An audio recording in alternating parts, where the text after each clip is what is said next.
Usap-usapan ng mga fans na di umano'y tahimik at low-key na nagdiwang ng bagong taon sina Kim Chiu at Paulo Avellino.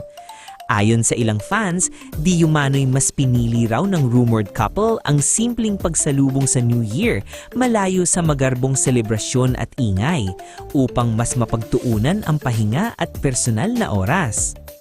Para sa mga tagahanga, makabuluhan o namano ang ganitong uri ng selebrasyon, lalo na't hindi naging madali ang nakaraang taon para kay Kim.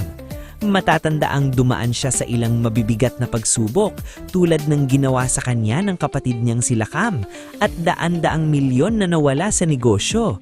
Kaya naman marami ang naniniwalang malaking bagay ang presensya at suporta ni Paulo sa panahong ito.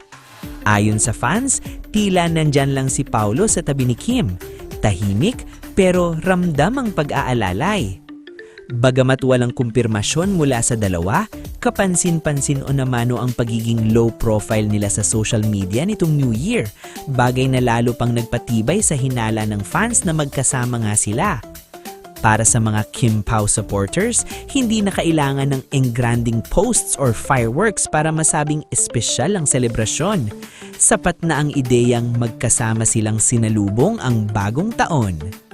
Sa huli, ang mahalaga para sa fans ay ang makita si Kim na unti-unting bumabangon at muling nakakahanap ng katahimikan at saya.